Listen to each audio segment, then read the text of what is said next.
O Tanjobi omedetou gozaimasu. Isto é japonês para parabéns. O Observador faz 12 anos e, em vez de bolo, oferecemos uma visita ao Japão com a Pinto Lopes Viagens.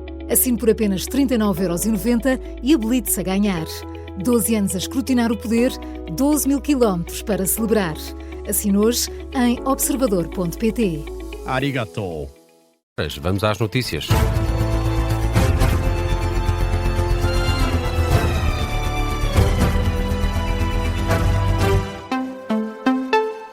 Jornal das Duas, edição na Rádio Observador com o Miguel Videira. Miguel, o secretário-geral da CGTP, afirma que a participação na greve geral desta quarta-feira é semelhante à adesão que foi registada na paralisação de dezembro. Na altura convocada não apenas pela CGTP, mas também pela UGT. Não é avançado nenhum número em concreto, apenas sublinhada a ideia de que há setores que estão a ser bastante afetados pela paralisação.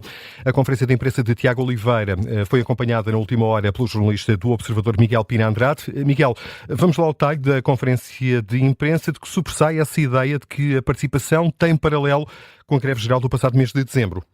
Sim, Miguel, do público ao privado e de norte a sul do país. Tiago Oliveira avança com números de empresas privadas do setor da indústria. Dou aqui alguns exemplos de empresas com adesão de 100% por parte dos trabalhadores. São elas a DS Smith, em Leiria, a Saica e a Bimbo. O secretário-geral da CGTP afirma também que há empresas com a produção totalmente parada, a Faurece em Palmela e a Knorr em Lisboa, por exemplo. Os hospitais privados também têm impactos significativos, o Hospital da Luz, a CUF e os Lusíadas. No setor público, e como já fomos dando conta, Tiago Oliveira também adianta que a recolha de resíduos está encerrada e o número de escolas encerradas também é grande, tal como os hospitais e as ULS, que na generalidade têm os serviços mínimos. Nesta conferência de imprensa, o secretário-geral da CGTP também abordou as declarações de hoje da Ministra do Trabalho, Maria do Rosário Palma Ramalho. Diz que a esmagadora maioria dos portugueses está a trabalhar e já ontem o Primeiro-Ministro disse estar confiante de que a grande maioria dos trabalhadores que trabalham vai efetivamente trabalhar. Ora, Tiago Oliveira diz que o Governo está aliado da realidade.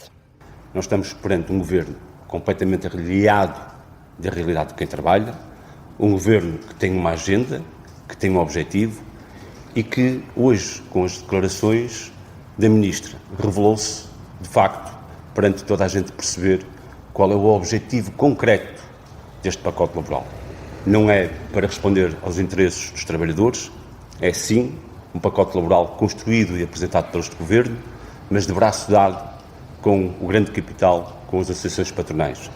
O secretário-geral da CGTP, que não quer focar as culpas na Ministra do Trabalho, mas sim no chefe de Governo, Luís Montenegro.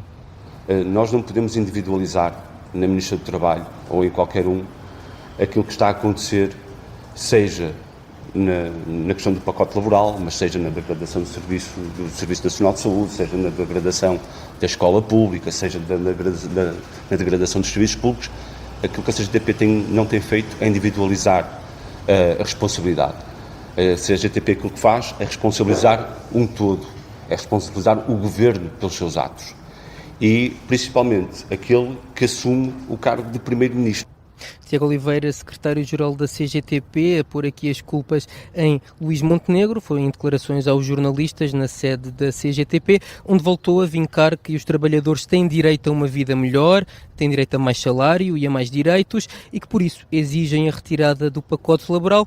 Segue-se agora o desfile da Intersindical. A concentração é no Rossio, parte às 2h30 da tarde, em direção ao Palácio de São Bento. E é precisamente para lá que agora te vais dirigir, Miguel Pina Andrade, a jornalista do Observador, que acompanhou esta conferência de imprensa do secretário-geral da CGTP com um balanço provisório da participação nesta greve, com destaque, diz Tiago Oliveira, para a adesão no setor da indústria. Antes da CGTP, foi a vez da Ministra do Trabalho fazer um balanço da greve. Diz que a esmagadora maioria dos portugueses está a trabalhar. Muitos em casa, através do regime de teletrabalho. Essa foi, de resto, a principal ideia transmitida por Maria do Rosário Palma Ramalho na conferência de imprensa de balanço dos primeiros dados desta paralisação.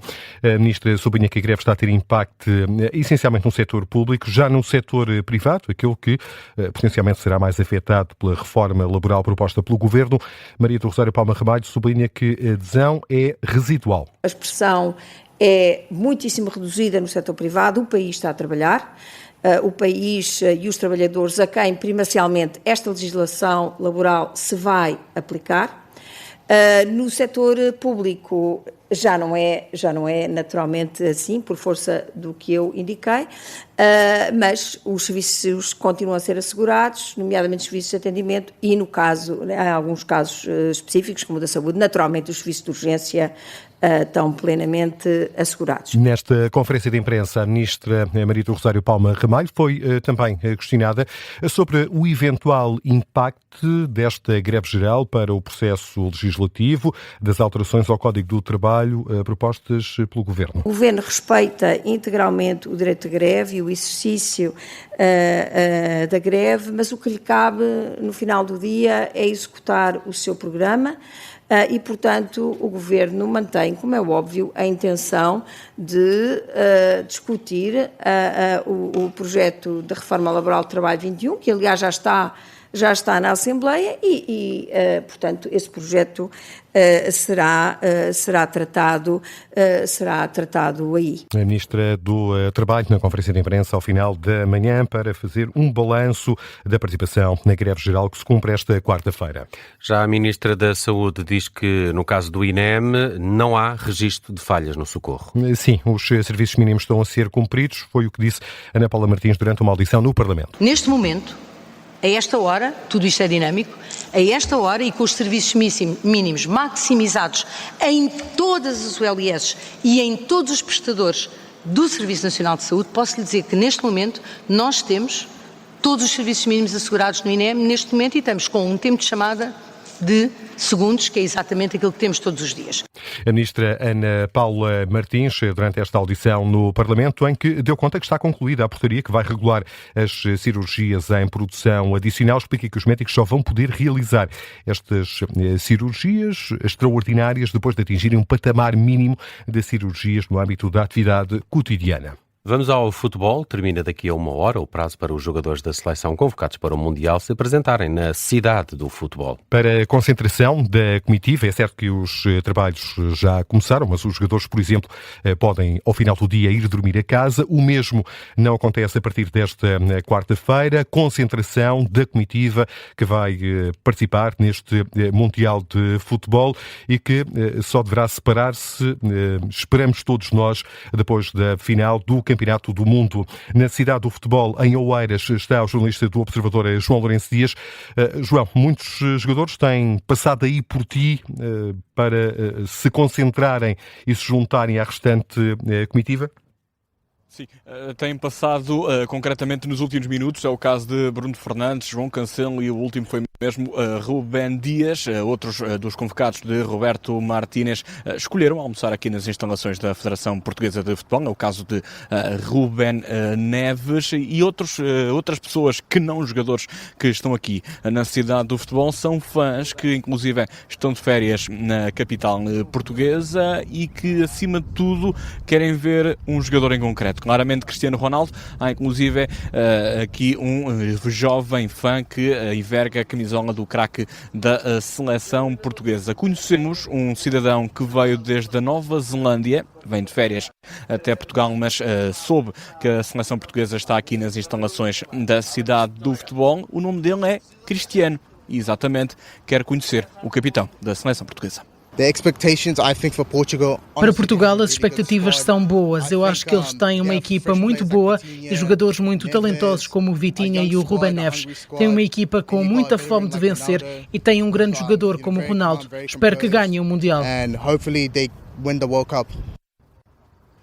Que o desejo de um cidadão neozelandês a torcer pela seleção portuguesa e também com esse desejo de querer conhecer o capitão da seleção portuguesa. Ele que ainda não chegou aqui às instalações da cidade do futebol. Espera-se que então chegue até às 3 da tarde, 3h30 da tarde, já com alguma margem dada pelo selecionador português. Depois disso, há conferência de imprensa, ainda por um jogador da seleção portuguesa que ainda não conhecemos e 1 hora depois há esse treino da seleção portuguesa rumo primeiro a esse jogo amigável frente à seleção do Chile, já no próximo sábado. João Lourenço Dias é o jornalista do Observador que está a esta hora na cidade do futebol. Termina daqui a menos de uma hora o prazo para os jogadores convocados para o Mundial apresentarem-se na cidade do futebol para a concentração da equipa. Aí voltaremos, João, na edição das 3 da tarde. Miguel, que outras notícias estão em destaque a esta hora? O subsídio de funeral referente à morte de crianças e pessoas com deficiência vai aumentar para 1.611 euros. O diploma foi aprovado, foi publicado hoje em Diário da República.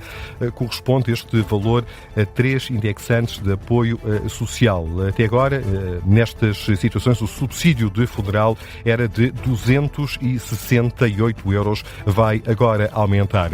Na atualidade internacional, destaque para esse ataque da Ucrânia ao terminal de petróleo de São Petersburgo. Volodymyr Zelensky já veio reivindicar o ataque feito pelas forças ucranianas. Aconteceu durante a madrugada e originou um incêndio de grandes dimensões nesta infraestrutura em São Petersburgo.